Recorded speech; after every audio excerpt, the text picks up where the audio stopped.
Welcome to கிராண்ட்வாஸ் kitchen. வாழ்க வளமுடன், வாழ்க பல்லாண்டு. இப்போ நான் உங்ககிட்ட ஒரு கேள்வி கேட்கட்டுமா? அதுக்கெல்லாம் ரொம்ப யோசிக்கலாம் வேண்டாங்க, ஜாலியாக பதில் சொன்னுங்க. டைம் சொல்கிற ஃப்ரூட் எதுன்னு தெரியுங்களா? தெரிஞ்சதுன்னா நம்ம கமெண்ட் செக்ஷனில் உடனே சொல்லிடுங்க. இன்னைக்கு நம்ம பார்க்க போறது ஒரு தள்ளுவண்டி தண்ணி சாம்பாருங்க. இது இட்லி தோசைக்கெல்லாம் ரொம்ப நல்லா இருக்கும். ரொம்ப ரொம்ப ரொம்ப ரொம்ப சிம்பிள். ஆஃபீஸ் கோயர்ஸ், பேச்சுலர்ஸு எல்லாருக்குமே ரொம்ப ஈஸியான ஒரு மெத்தடுங்க. இதில் வந்து நல்ல ஒரு சீக்ரெட்டான இன்க்ரீடியன்ட் இருக்குது. அதை நான் ப்ரிப்பரேஷனில் சொல்கிறேன். ஃபஸ்ட்டு வந்து ஒரு மீடியம் சைஸ் வெங்காயத்தை நல்லா பொடியாக கட் பண்ணி மிக்சி ஜாரில் சேர்த்துக்கலாங்க. அதுக்கப்புறம் ஒரு 6 பல்லு பூண்டு, இதையும் மிக்சியில் சேர்த்து, அதுக்கப்புறம் இதில் 2 பச்சை மிளகா சேர்த்து நல்லா நைஸாக அரைச்சிடலாம் ஃபஸ்ட்டு. அப்புறமா மிக்சி ஜாரில் திருப்பி 2 சிகப்பு மிளகா, மீடியம் சைஸு தக்காளி வந்து ஒரு 3 தக்காளி, நான் மீடியம் சைஸாக இருக்கிற வந்து தக்காளியை வந்து ஒரு 3 தக்காளி நான் எடுத்து வச்சுருக்கேன். இதையும் நைஸாக அரைச்சிடலாம். இதுக்கு குக்கர் தேவையில்லை, பருப்பு தேவையில்லை. சூப்பரான சாம்பார் பார்க்கலாம் பாருங்க. அடுப்பில் வாண்லி வச்சாச்சுங்க. அதில் கொஞ்சம் வந்து நம்ம இப்போ எண்ணெயை ஊற்றிடலாம். எண்ணெய் ஒரு 2 ஸ்பூன் இருக்கிற மாதிரி ஊற்றுறேங்க. அப்போ தான் கொஞ்சம் நல்லா டேஸ்ட்டாக இருக்கும். 2 ஸ்பூன் எண்ணெய் ஊற்றிக்கலாம். நம்ம எண்ணெய் ஊற்றி எண்ணெய் காஞ்சப்புறம் அதில் வந்து கடுகு, சீரகம் 1 ஸ்பூனு, வெந்தயம் ஒரு சும்மா ஒரு 10 இருக்கிற மாதிரி ஃப்ளேவருக்காக போட்டுக்கலாம். அதே மாதிரி உளுத்தம் பருப்பு நல்லா 1 ஸ்பூன் போடலாங்க. இதுவும் ஃப்ளேவருக்கு தான். இதெல்லாம் போட்டால் ரொம்ப டேஸ்ட்டாக ஃப்ளேவர் எல்லாம் நல்லா இருக்குங்க. அதுக்காக தான் நம்ம போடுறது. இதை வந்து இப்போ நல்லா அந்த கடுகு வந்து நல்லா பொரியட்டும். அதே மாதிரி வந்து உளுத்தம்பருப்பு நல்லா சிகப்பாகட்டுங்க. நாங்கள் சென்னையில் வந்து வெளியே போயிருக்கிறப்ப எல்லாருக்குமே வந்து தள்ளுவண்டினா ஒரு டேஸ்ட்டு, ஒரு கிரேஸ் தான் இல்லைங்களா? அதில் கொடுக்குற பச்சை கலர் சட்னி, சிவப்பு கலர் சட்னி, சாம்பார், இட்லிக்கு அப்படியே போட்டு சாப்பிட்டோம்னா அடடா அவ்வளோ டேஸ்ட்டாக இருக்கும். கருவேப்பிலை, தாளிப்பு எல்லாம் நல்லா கரெக்டாக வந்துருச்சுங்க. இப்போ வந்து இதில் வந்து நல்லா பொடியாக கட் பண்ண வெங்காயம் வந்து ஒரு சின்ன சைஸ் வெங்காயம் எடுத்துக்கலாம். இது வந்து ஜஸ்ட்டு வந்து ஒரு டேஸ்ட்டு ஃப்ளேவருக்கு தான். இது போடணும்னு கூட அவசியம் இல்லை. உங்களுக்கு வந்து அந்த சாம்பாரில் ஏதாவது சின்ன காயாட்டம் தட்டுப்படணும் அப்படின்னு சொல்லிட்டு ஒரு ஃபீல் இருந்ததுன்னா இதை நம்ம போட்டுக்கலாங்க. இதையும் கொஞ்சம் வந்து 1 நிமிஷம் ஃப்ரை பண்ணிடலாம்.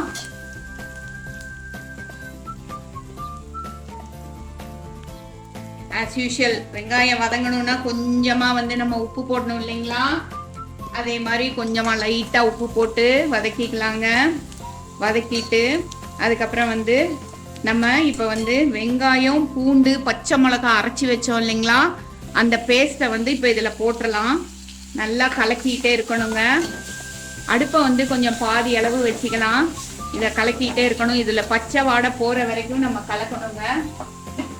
பாருங்க, ஓரளவு வந்து ஒரு 2 மினிட்ஸ் வறுத்த உடனே இதில் உள்ள வந்து பச்சை வாடை வந்து போயிடுச்சுங்க. இப்போ இது கூட வந்து நம்ம தக்காளி அரைச்சி வச்சோம் இல்லையா, அதை போட்டுடலாம்.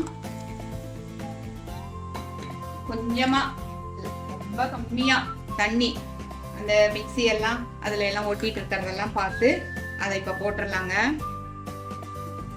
போட்டுட்டு இதையும் நல்லா பச்சை வாடை போகிற அளவுக்கு நல்லா ஃப்ரை பண்ணிக்கணும். ஒரு 2 மினிட்ஸ், எல்லாமே ஒரு 2 நிமிஷம் ஃப்ரை பண்ணோம்னா போதும். இப்போ வந்து அடுப்பை வந்து ஹையில் வச்சுக்கலாம். நம்ம ஹையில் வச்சு கலக்கலாங்க. அப்போ தான் வந்து நல்லா கலந்து விட முடியும். நல்லா அடுப்பை வந்து ஹையில் வச்சிடலாம். அப்போ தான் சீக்கிரமாக ஒரு நிமிஷம் 1.5 நிமிஷத்துலேயே வந்து உங்களுக்கு வந்து அந்த பச்சை வாடை போயிடும். இது வந்து ஒரு நிமிஷம் நம்ம வந்து ஃப்ரை பண்ணிட்டோம். இதில் வந்து ஒரு 1/4 ஸ்பூன் அளவு மஞ்சத்தூள் போட்டுக்கலாம். அதுக்கப்புறம் நம்ம ஆஸ் யூஷுவல் எல்லா ஃப்ளேவரும் ஃபுல்லாக இருக்கிற சாம்பார் பொடி நல்லா 1 ஸ்பூன் போட்டுக்கலாங்க. அதுக்கப்புறம் காரம் வந்து இதில் வந்து கண்டிப்பாக பத்தாது. அதனால் ரெட் சில்லி பவுட்ரு கொஞ்சமாக போட்டுக்கலாம். நம்ம வந்து ரெட் சில்லி பவுட்ரு அவங்கவுங்க வீட்டில் காரம் எப்படி இருக்கோ அதுக்கு தகுந்த மாதிரி போடலாம். நம்ம வீட்டில் காரம் ஜாஸ்திங்க, அதனால் ஒரு 1/2 ஸ்பூன் தான் நான் போட்டிருக்கேன். இது வந்து திருப்பி இந்த மசாலா சாமானங்கள் எல்லாம் நல்லா கலந்து வெந்து வரட்டுங்க. அது வரைக்கும் நம்ம வந்து கொஞ்சம் ஃப்ரை பண்ணிடலாம். இல்லாட்டினா வந்து அந்த வெங்காயம், தக்காளி, இந்த மஞ்சத்தூள் இதெல்லாம் லைட்டாக ஒரு பச்சை வாடை வரும். அது வராமல் இருக்கிறதுக்கு கொஞ்சம் நல்லா ஃப்ரை பண்ணி விட்டுறலாங்க நம்ம. பார்த்தீங்களா, இது கொஞ்சம் சலசலான தண்ணியாக இருக்குல்ல, இந்த தண்ணி வந்து கொஞ்சம் வத்துற அளவு பார்த்து நல்லா ஃப்ரை பண்ணிடலாம்.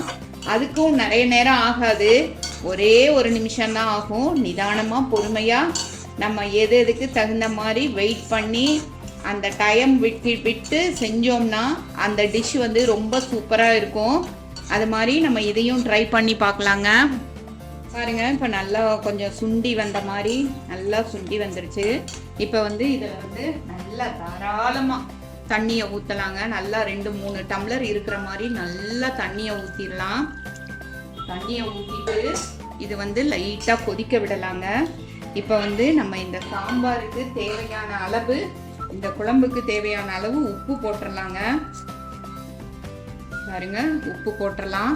இது வந்து நல்லா ஒரு நிமிஷம் கொதிக்கட்டும். அதுக்கப்புறம் அந்த சீக்ரெட் என்னன்னு நான் உங்களுக்கு சொல்கிறேங்க. ரொம்ப சூப்பராக வந்திருக்குங்க இந்த தள்ளுவண்டி ஸ்டைல் சாம்பார். இதை வந்து நல்லா நம்ம ஒரு 2 நிமிஷம் வந்து கொதிக்க வச்சிடலாங்க.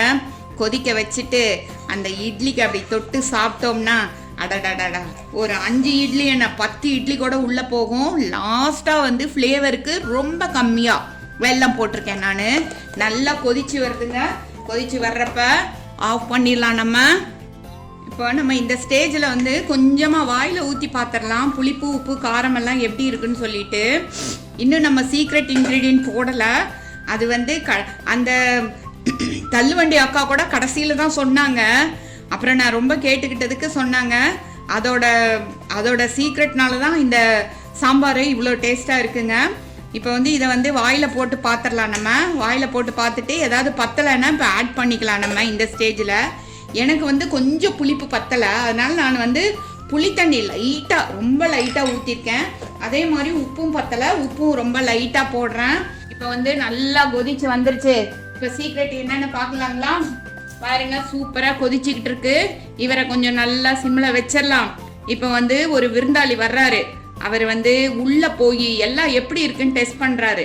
பாருங்க, நம்ம தோசை மாவுங்க நல்லா ஒரு ஸ்பூன், ஒரு 1.5 ஸ்பூன் இருக்கிற மாதிரி தோசை மாவை இதில் ஊற்றிட்டோம்னா, நம்மளோட நல்லா கொதிக்க வச்சோம்னா நம்மளோட தள்ளுவண்டி ஸ்டைலு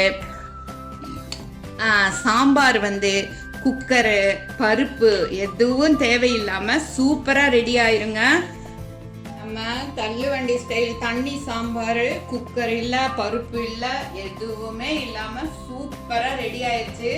இதை வந்து நம்ம இப்போ ஒரு சர்விங் பவலுக்கு மாற்றிடலாம். அவங்க வந்து அந்த அக்கா எப்படி சொன்னாங்களோ அதே மாதிரி ஒரு சின்ன சேஞ்ச் கூட பண்ணாமல் நான் செஞ்சுருக்கேன். இதே மாதிரி நீங்கள் வீட்டில் ட்ரை பண்ணி பாருங்கள்.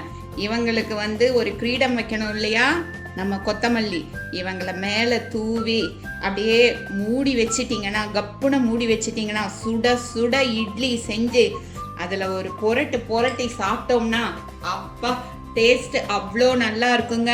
தேங்க்ஸ் ஃபார் வாட்சிங் அவர் கிராண்ட்மாஸ் கிச்சன்.